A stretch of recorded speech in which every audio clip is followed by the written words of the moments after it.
delighted you're here with us still, because we have some really important speakers and we have a lot to listen to, and there's some more conversation, opportunity to talk to each other in our relaxation time, our refreshment time that's being provided. So, my greetings to you. We're so pleased that you accepted our invitation. Thank you, Dr. Gertrud Ayerle. I tried to practice, I do apologise. And I'd like to take this moment just to thank all our speakers who are speaking in English for us, and for all of you who are listening in English, if that's not your first language. Okay, I will pass the word to you. We are looking forward to hearing what you've prepared. Thank you very much indeed. Thank you for the welcome introduction. I would like to present our present study, which is called Be Up, Birth Environment Upright Position. And I'm happy to do this. I'm happy for the opportunity, or glad that I have the opportunity to present this study, this multi-center trial to this afternoon. Maybe just some snippets on the background here in Germany, as it is the case in other countries. The cesarean section rates are rising in various areas, although there is also a difference in some areas. They rise more rapidly than in other areas. And that's sad to say, most births still occur in a recumbent lying position. So not in an upright position, but in a lying position in hospital. And in hospital there are 98% of all births in Germany. An important aspect is that there is a diagnosis of prolonged labor or arrested labor in 6.5% of hospital births, which means there is a window of decision making in which the decision can go towards a cesarean section or towards other measures to support vaginal birth. So that is kind of a window of hope for us. And there are various groups in Germany, small groups, NGOs, who promote physiological birth.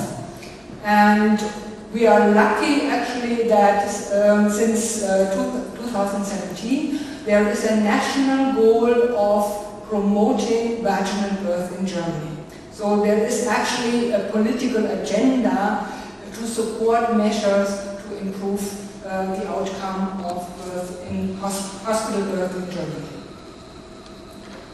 Well, we did research and we did search for the evidence in literature, and there are 4 different aspects which we found. One is that maternal mobility and upright positions actually do promote physiological processes during birth. The second is there are recent studies which show that auditory and visual cues and stimuli will support women during birth by enhancing relaxation and also to cope better with pain. Then in 2009 there had been a pilot study which was also very good for us,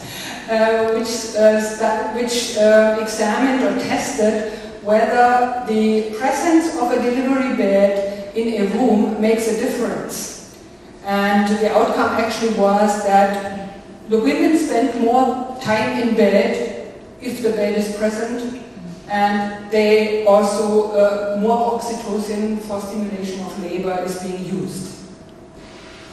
And qualitative research, mainly from Australia, has demonstrated or given information on the effect or the influence of the environment on behavior of women and behavior of staff and their communication and how they experience birth. So, based on this evidence, we designed or we formulated our research question according to PICOS, P-I-C-O-S.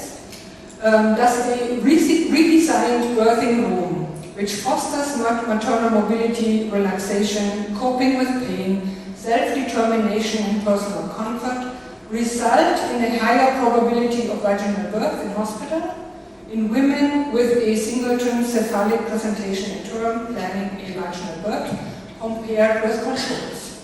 So in that research question, you see already the inclusion criteria. So it's women with a singleton cephalic presentation in term planning a vaginal birth. So that's the sample that we were focusing on. So it's a multi-center trial which tests the independent effect of a redesigned birthing room, which means that's the gap that we identified where there was no evidence. So there was no evidence on whether the room has any influence on the behavior of staff or the behavior of the woman and the process of physiological birth with respective outcomes. 12 hospitals are participating in this trial in 5 federal states. We aim at a sample of 3,800 women, women who expect their first baby and also their second or following baby. And the sample calculation was based on an estimation that a rise of 5% in vaginal birth is, for one, achievable, and secondly, is also clinically significant. The trial is financed by the German Education and Research Ministry, actually with 1.1 million euro, which is quite a bit. And we are very happy that this research, which is focusing on healthy women, is actually funded, not only on patients with some sort of illness or whatever. The ethics committee of the medical faculty of the Martin Luther University endorsed our ethical plannings and the study protocol. We started in October 2017 with preparations, and the first woman was included or enrolled in April 2018, this year. A big part of the money will be used for doing a health economic evaluation, which the reviews, which had been done previously, showed that this was lacking. Information or findings on costs for vaginal births, for cesarean section and so on, or the costs of interventions was not sufficient to come to any conclusions. So that's why we planned for a health economic evaluation. The intervention that we wanted to use for this multi-center trial is based on 2 theories. One on the sociology of technical artifacts and the theory of symbolic interaction. And both stress or focus on the significance of objects in a room for human behavior. 2 very simple examples. The chair is for sitting on the chair, and the bed is for lying down, not vice versa. So each object in a room has a certain meaning, and usually humans use those objects according to that meaning. So that made us think, what kind of intervention do we need to support staff and women to be upright during birth and during labor, and to cope with labor pain, and to be mobile. So how should a birthing room look like to support women in this behavior? So we designed the intervention, which of course needs to be quite different from the control, from usual care in the hospitals. And the intervention had different facets, which means it's a complex intervention. For one, the delivery bed is either absent in the room, which is removed from the room, or it's hidden behind a screen. We offer, or the room has a floor mattress. I will show some pictures right after this list. A floor mat, various foam elements, a birthing cushion, a beanbag, a snack bar with coffee, tea, water, blah, blah, table and chair set, to make like a kitchen-like atmosphere. Blu-ray player and monitor for viewing nature scenes and listening to music. A dimmable floor lamp, and also a signpost, please knock before entering the room. And moreover, last but not least, some photo posters showing upright positions so that both the women and staff are kind of stimulated to try out various body positions. Okay, that's how a birthing room in one of the hospitals looks like. So there is the mattress, there's a floor mat, there are different foam elements which can be adapted to the body height of women. There is a birthing cushion, and in the front you see the beanbag. In another room, another hospital, it looks like that. On the left-hand side you see the table, and there are also 2 chairs and a snack bar. It's highlighted here in the other photo. So that women have easy access to whatever they feel like they want to eat or to drink. And this is another picture, how it can look like. Here you see the table and chair set in the background, and the bed in this case is hidden by a white kind of screen. So that's, yes, here's also one poster which depicts various upright positions. What are our outcomes or endpoints? The primary outcome is the probability of vaginal birth. That's the endpoint. Then we have 5 different key secondary endpoints, and it was rather hard to determine these 5 or to select just these 5. We would have had many more, but we decided on episiotomy, 3rd and 4th degree perineal tears, epidural analgesia, critical outcome of newborn at term, and maternal self-determination. 3 of those 5, the first 3 are outcomes which are used in the literature in various other studies, and which have been also studied in reviews, systematic reviews.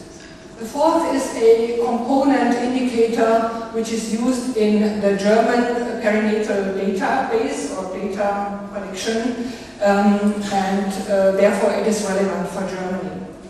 The 5th one is one indicator which has been studied only in a few cases. So in many instances, research did not focus on the subjective experience of women and in which way they are actually self-determinant during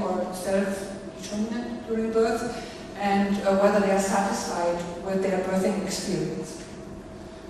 Of course, we had also some indicators or outcomes, indicators for safety, and these are the adverse events, which you can read here, and serious adverse events, which we are also interested to know, so that we can actually make a statement about the effects, not only the positive effects of our intervention, but also perhaps any negative effects on women and their birth experience. Maybe just a few comments on enrollment and the analysis. We have planned a 3-step information kind of strategy to inform women about the study. First, they are given 1-page leaflets on the study with a QR code so that they are directed directly to our website. Then these information cards, they will be given during, let's say, antenatal classes, birth preparation classes, or when they visit the clinic and have a look at the birthing rooms. If they are interested in the study and participating, they will be given a brochure, like 8 small pages, in which they will be given the most essential information on the study. And the 3rd step is the trial website, where they are presented like detailed data and information on the study, and where they can also contact the research team if they have any other questions pertaining to the trial. Informed consent and individual randomization will be done after, when women actually come for their birth to the hospital, when they are admitted, and of course it's our hope that women are already informed before that point in time, because usually when they come with contractions, it's not a good time to inform them about the study. In the analysis, of course, the primary outcome will be studied. We will do an intention to treat analysis, sensitivity analysis, and we will consider various prognostic factors like the baseline rates in vaginal births of the 12 different hospitals, then the age of the women, BMI, parity, and so on. We do have an independent statistician who is not a member of the university, which I think is also good for the objectivity of the analysis. I think we do have some time still for discussion. I have raised a couple of points which I think are relevant and interesting. One is the point of motivation of staff in participating in this trial, especially since in Germany there is a very acute situation of lack of midwives and also a subjective feeling of being overburdened. Then another issue is fidelity to the study protocol. We do have monitors who visit the hospitals every month and check on the fidelity and check the data, which I think is an important quality assuring aspect. Then another issue is the dropout rate. We are aiming for a dropout rate of less than 10%, which I think is quite ambitious. It's no problem with the primary outcome because the mode of birth, of course, is documented in every case. But we will send the women a questionnaire at 3 months postpartum, and well, a mother with a small baby, of course, is very busy and may not have time to fill in a questionnaire and send it back to us. So I think less than 10% is quite ambitious. Well, we'll wait and see. And of course, we hope that if the intervention proves to be effective, that it can be implemented nationwide. And we did a calculation, meaning if we are able to achieve an increase of vaginal births of 5%, absolute 5%, then there may be 21,000 women who can benefit from a vaginal birth per year. And I think that would be a clinically relevant impact or outcome. I think that's it.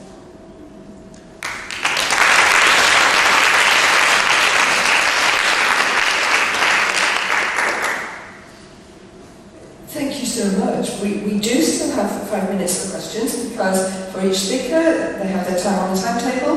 That's wonderful. Questions for Gertrud? Or any comment? Yes, we have one here.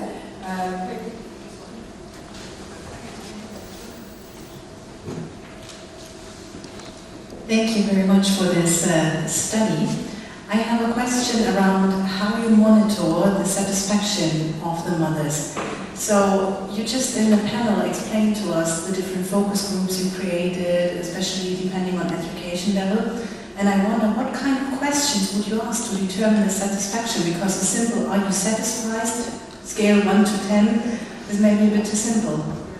Well, actually, quality criteria for research is also that we use standardized questionnaires or scales, and actually we do that. Ellen Hocknett, she has developed a scale for self-determination of women during birth. It's called the LAS, and we use this instrument to collect data on their self-determination and satisfaction of birth. It's only, I think, 10 items. It's simple. Yeah. Enough to manage with a crying baby. Yeah, indeed.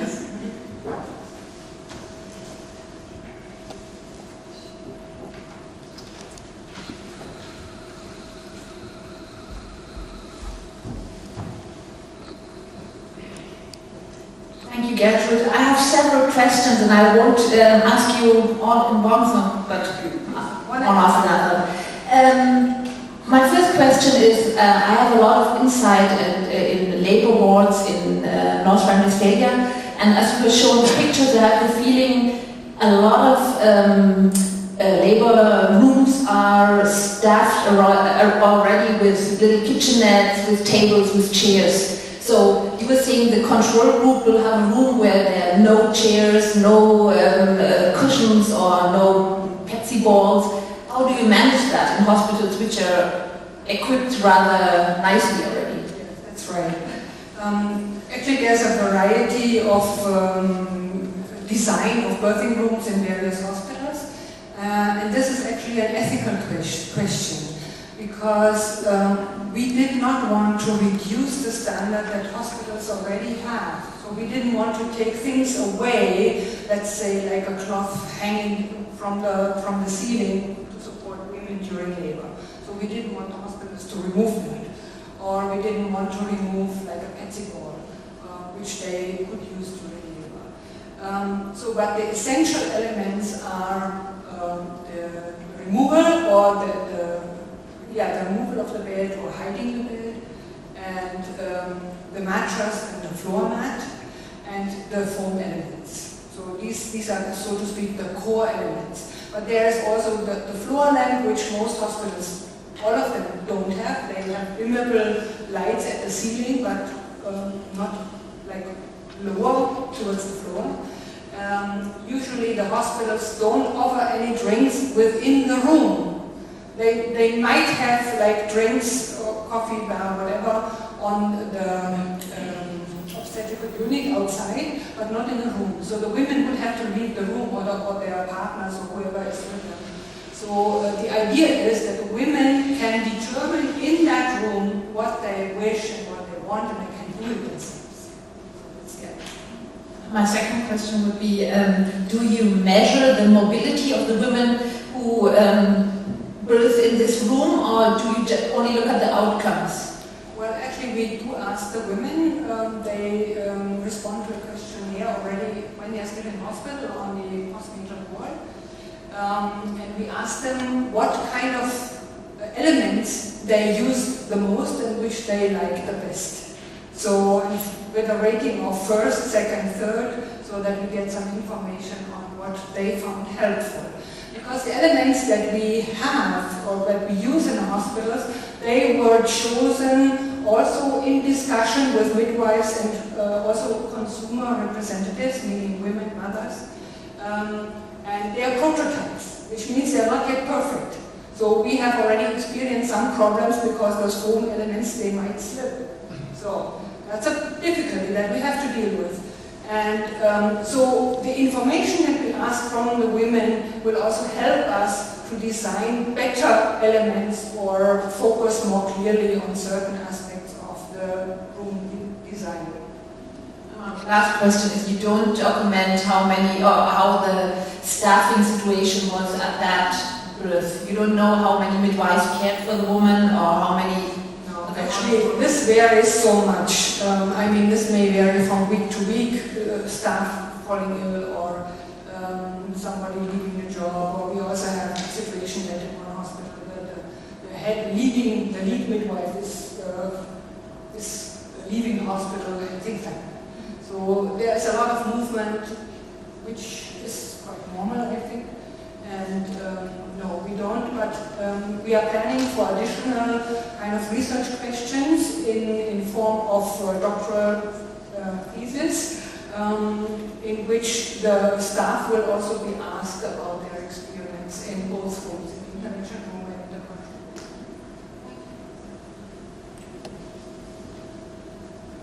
room. Hello, Gertrud. My question is, how is the degree controlling in this? Well, we don't give any advice on that. So they can handle it as they think or as their standards prescribe it.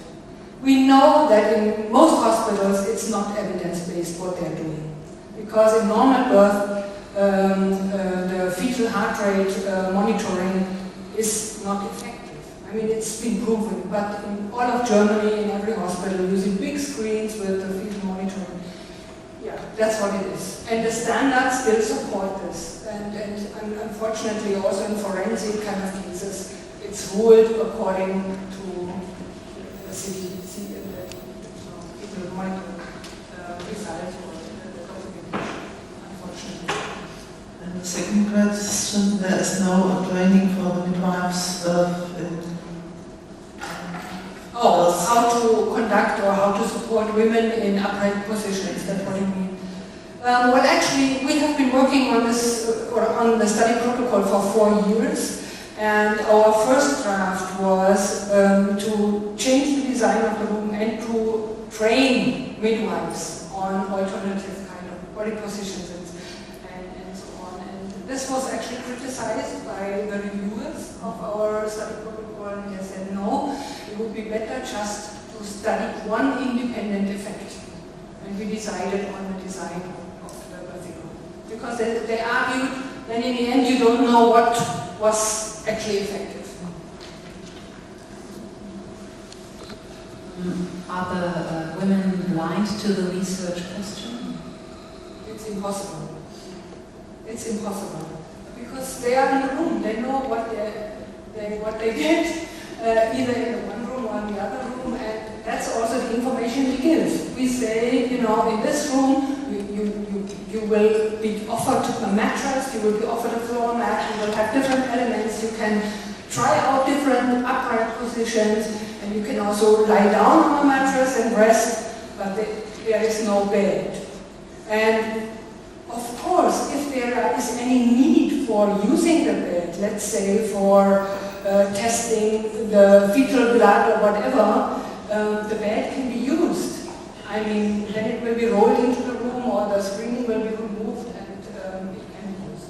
Also, if the woman decides, no, I want to lie down and I need this bed, of course she can use it. Excuse me. Yeah. I would like to thank our speaker and thank you for the questions, but I'm sorry, I also have responsibility to keep us on time. So thank you very, very much.